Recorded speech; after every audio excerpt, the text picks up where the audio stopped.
Hello everyone and welcome to English by Nisa. In today's video, we are diving into a beautiful and thought-provoking poem titled The Lotus by Toru Dutt. This poem seamlessly blends Eastern and Western literary tradition which reflects Dutt's unique perspective as an Indian poet writing in English. But before that, let us know about the poetess. Toru Dutt, 1856 to 1877, was a pioneering Indian poet who wrote in English and French. Despite her short life, she left a significant mark on literature with her evocative and culturally rich works, which often blended Indian and Western themes and traditions. Now, if we talk about the structure of this poem is a sonnet, traditionally comprising 14 lines. It follows the Petrarchan sonnet form, which is divided into an octave, the first 8 lines, and the sestet, the last 6 lines. The rhyme scheme is A double B A twice in the octave and C D E in the sestet. The Lotus was first published in 1882 in her collection titled Ancient Ballads and Legends of Hindustan. The Lotus is one of the poems that reflects her deep engagement with Indian symbols.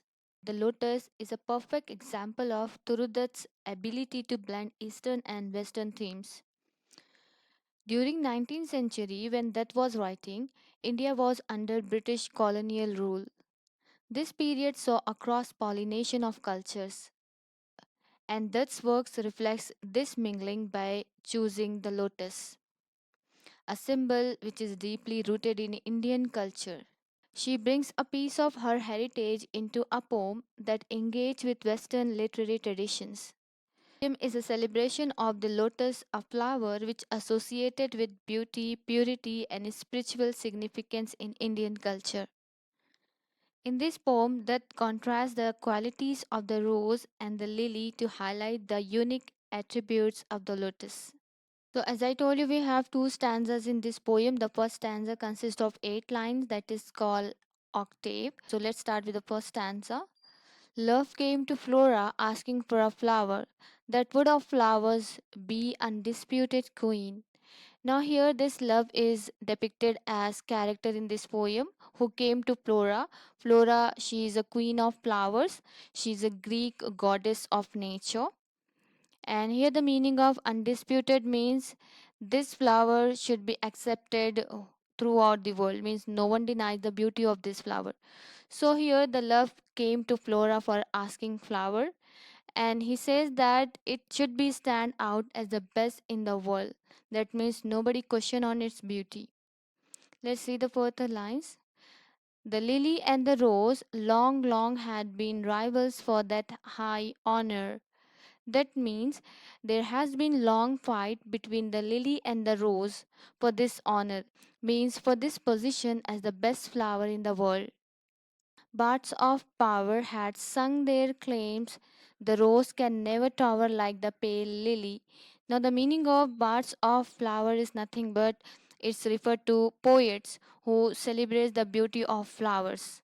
So that means both the flowers, lily and rose, are praised by poets, and each flower has unique qualities that make it special.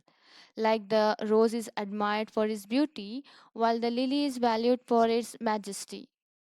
With her Junumi, but is the lily lovelier? Thus, between flower factions rank the strife in Psyche's bower. So, here the lily is linked to Juno, the wife of Jupiter, and the goddess of fertility and protection, whereas Rose is connected to Psyche, a Greek goddess. So, here is the debate between these two flowers that who is more beautiful. Now let's read the second stanza here. The second stanza contains 6 lines that makes it sestet. So let's start reading this. Give me a flower delicious as the rose and stately as the lily in her pride. So here love desires a flower that combines the beauty of the rose with the dignity of the lily. That means here he is asking a flower which combines both the qualities of these two flowers. But of what color? Flora questions here. Rose red, love first choose, then prayed no, lily white, or both were white. So that means here initially love asked for the red rose, then he asked for pure white of the lily. Then he desires both colors, and Flora gave the lotus, rose red dyed and lily white, the queenliest flower that blows. That means Flora here creates the lotus flower with shades of both the colors, rose red and lily white, which make it the most beautiful and regular of all flowers, and she gave it to love. So the lotus combine western and eastern beauty, symbolizing a blend of both the cultures. Now the central theme of the lotus is the quest for the perfect flower, which symbolizes beauty and perfection. The poem also touches on themes of a cultural identity, as the lotus is a significant symbol in Indian heritage, distinguish itself from Western symbols like the rose and lily. So the lotus by Toru Dutt explores the beauty ideals represented by the rose and the lily, symbolizing Asian and European aesthetics. Here, as we have seen, the poem concludes with the creation of the lotus, which symbolizes the fusion of these ideals.